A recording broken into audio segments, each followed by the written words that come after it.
Bismillahirrahmanirrahim.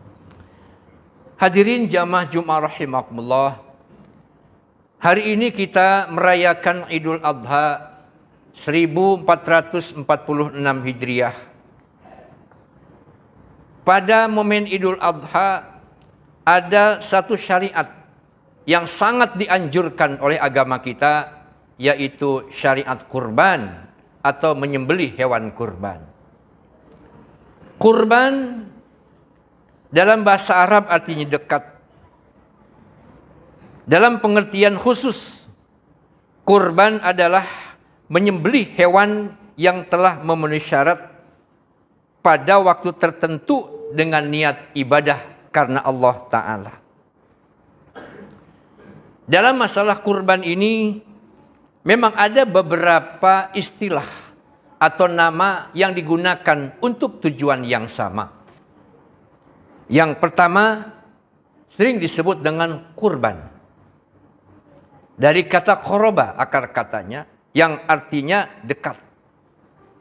Yang kurban ini adalah pendekatan, yaitu pendekatan diri kita kepada Allah Subhanahu wa Ta'ala. Yang kedua adalah udhiyah atau dhahiyah, yang juga artinya adalah hewan sembelihan atau menyembelih. Maka disebut sebagai Idul Adha, hari raya menyembelih hewan kurban.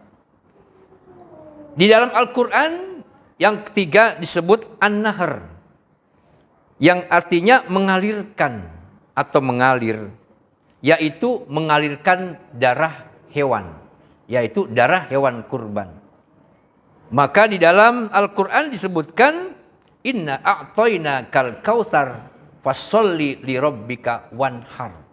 Diartikan wanhar, berkurbanlah, alirkanlah darah hewan kurban. Hadirin rahimakumullah, syariat kurban ini merupakan syariat panjang.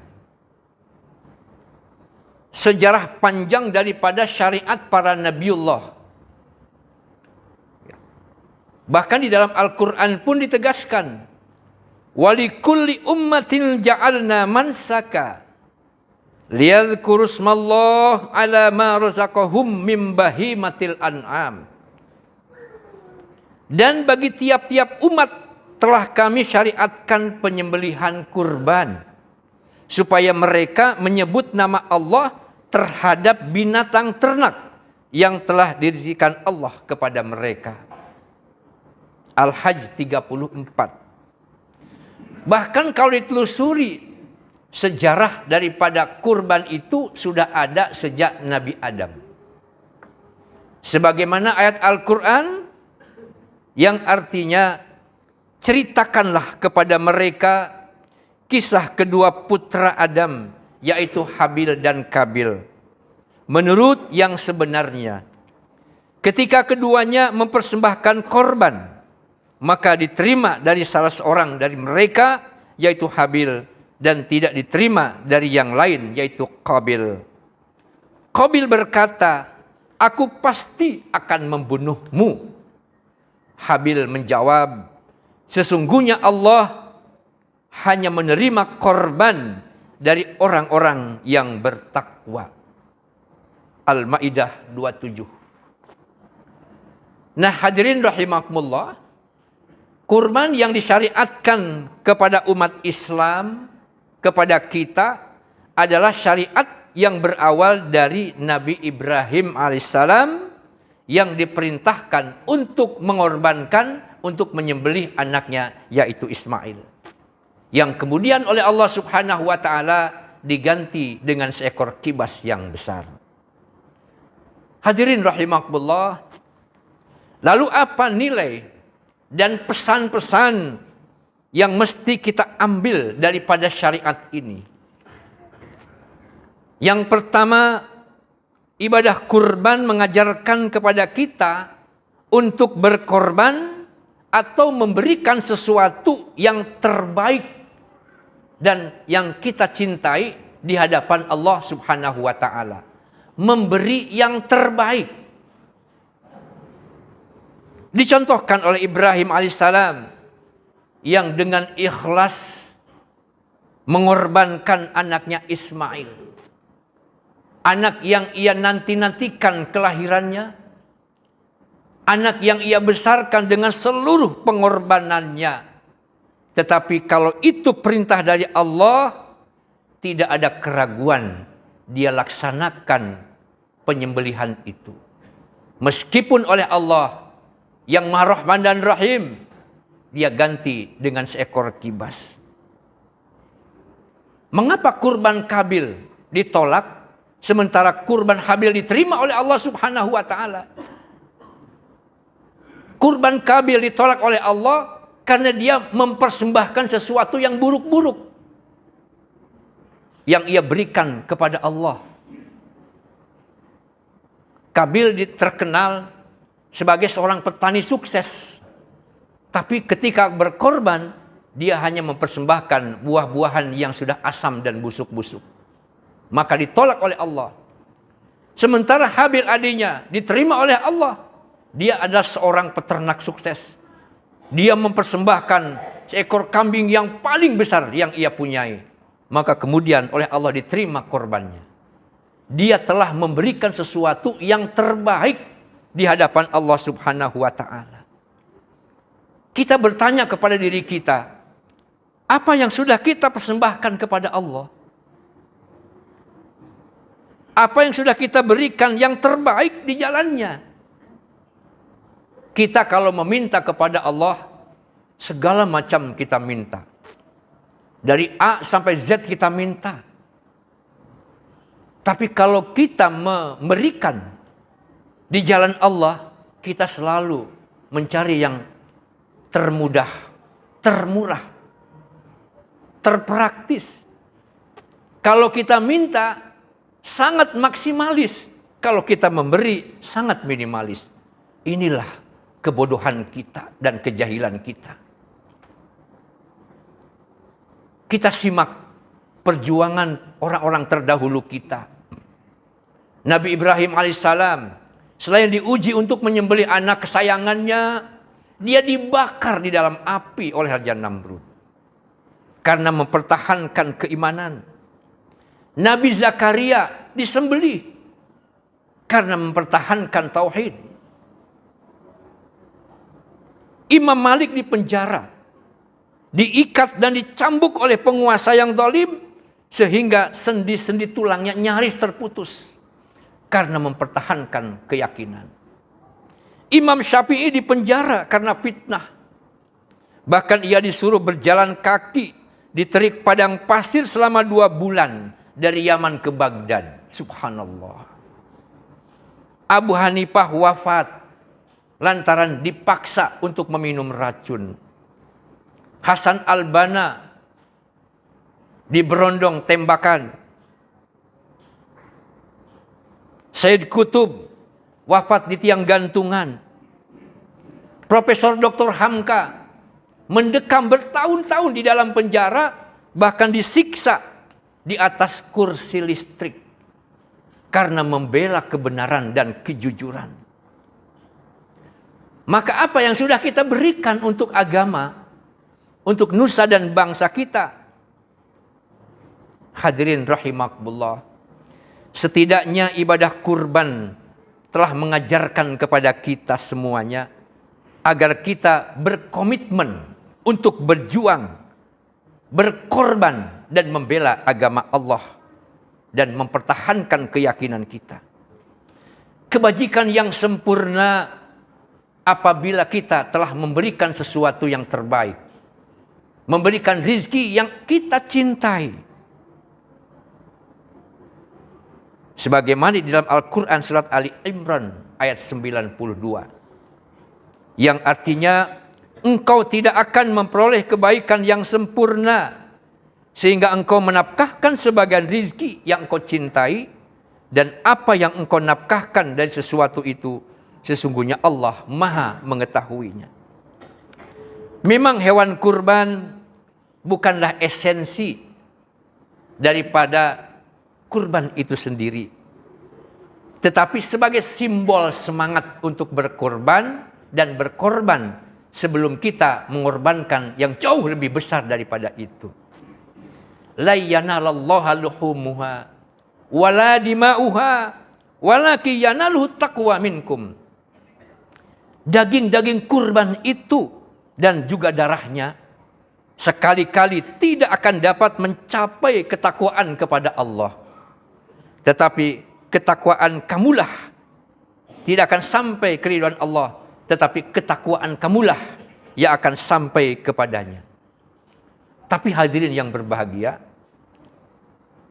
bagaimana mungkin kita akan mendapatkan, akan sampai kepada ketakwaan kepada Allah daripada ibadah kurban kalau kita sendiri tidak berkurban? Inilah sebenarnya ayat ini adalah anjuran sekaligus teguran dari Allah Subhanahu wa taala. Dalam agama kita itu ada hakikat, ada syariat. Hanya mengambil hakikat, ya, syariat tanpa hakikat, maka itu hampa. Sebaliknya, hakikat tanpa syariat adalah sia-sia. Jadi kedua-duanya harus kita ambil. Kita tidak diperintahkan oleh Allah untuk menyembelih anak-anak kita. Karena Allah tahu seberapa besar ketaatan dan keyakinan kita dalam memenuhi seruan Allah.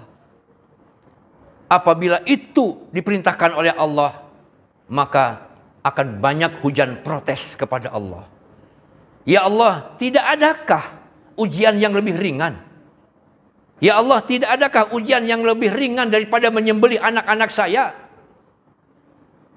Maka cukuplah bagi kita adalah berkurban dengan hewan yang sudah ditentukan saja. Dan waktunya 1 tahun 1 kali. Hadirin rahimakumullah. Lalu yang kedua, dari syariat kurban mengajarkan sekaligus mengajak kepada kita agar menempatkan seruan Allah di atas segala-galanya. Sebagaimana Ibrahim menempatkan seruan Allah di atas segalanya. Meskipun harus memotong, harus menyembelih anaknya. Kalau itu seruan Allah, sami'na wa ata'na. Tanpa ragu, dia laksanakan perintah itu. Dia telah mampu menempatkan Allah di atas segalanya. Orang yang telah menempatkan seruan Allah di atas segalanya, dia akan senantiasa menempatkan cinta kepada Allah di atas segalanya. Orang yang mencintai Allah di atas segalanya, dia akan menempatkan seruannya di atas segalanya. Pada saat sedang bekerja, asyik maksuk bekerja, di mana pekerjaan itu melahirkan, mendatangkan keuntungan yang besar, jutaan bahkan miliaran rupiah. Tapi datang seruan Allah untuk ibadah, pasti dia akan meninggalkan pekerjaan itu. Dia segera menemui Allah di dalam ibadah. Orang yang menempatkan seruan Allah di atas segalanya, di pagi hari, di pagi buta, dengan udara yang dingin, bahkan hujan rintik-rintik, datang seruan dari Allah, as-salatu khairu minan naum. Maka orang ini akan melepaskan selimut-selimut hangat itu, segera mengambil air wudhu dan bersimpuh di hadapan Allah Subhanahu wa taala. Karena seruan Allah harus ditempatkan di atas segala-galanya. Allah adalah Maha Besar. Bagaimana dengan kita? Tentu semoga kita menjadi makhluk Allah yang senantiasa bercermin kepada para Rasul Allah. Salah satunya kepada apa yang pernah disyariatkan kepada Ibrahim alaihissalam, kemudian sampai kepada syariat yang diturunkan kepada Nabi Muhammad SAW. Masih ada waktu, hadirin rahimakumullah, karena khusus berkaitan dengan kurban itu sampai 3 hari tasyrik. Jadi 4 hari lamanya. Hari Raya Idul Adha dan 3 hari tasyrik. Sungguh sangat menggugah hati kita. Tahun yang lalu 7 orang anak SD di Bogor, mereka menabung lebih kurang 1 tahun. untuk tujuannya berkurban di tahun depan. Sampai akhirnya mereka dapat mengumpulkan uang, kemudian mereka bertujuh membeli seekor sapi. Mereka bukan anak-anak orang kaya, tapi anak biasa dan bahkan anak orang miskin. Tapi mereka tekadnya menyisihkan sebagian daripada uang jajannya, lalu ditabung dan mereka membeli seekor sapi bertujuh. Subhanallah. Di Nusa Tenggara Barat, Nenek Sahnun, seorang tua renta, dia adalah seorang pemulung. Dia sanggup membeli seekor sapi setelah menabung lebih kurang 5 tahun lamanya. Sampai akhirnya dia sanggup membeli seekor sapi. Hanya seorang pemulung dan tua renta. Kita jangan merasa miskin kalau mau bersedekah. Kita jangan merasa miskin kalau mau berkurban. Kalau kita selalu merasa miskin, maka Allah akan menutup pintu-pintu rezeki kita. Tidak ada halangan. Allah akan memiskinkan kita. Setidaknya akan memiskinkan hati kita. Ini pun sangat berbahaya. Sama dengan orang yang miskin harta. Sama dengan orang yang kikir harta. Hadirin rahimakumullah. Semoga Allah subhanahu wa ta'ala melapangkan dan meluaskan rezeki bagi kita. Baik rezeki yang berupa harta ataupun segala macam kebaikan yang kita peroleh dari Allah subhanahu wa ta'ala. Maka kuncinya adalah hendaklah kita senantiasa berbuat kebaikan. Jangan berharap datangnya kebaikan kepada kita kalau kita sendiri malas untuk berbuat kebaikan. Ini bukan hukum karma, tapi ini adalah sunnatullah. Semoga Allah senantiasa memberikan petunjuk kepada kita ke jalan yang benar, jalan yang lurus, jalan yang Ia ridhai. Barakallahu li wa lakum fil Qur'anil azim wa nafa'ani wa iyyakum bima fihi minal ayati wadh-dzikril hakim wa taqabbalallahu minna minkum tilawatah innahu huwas samiul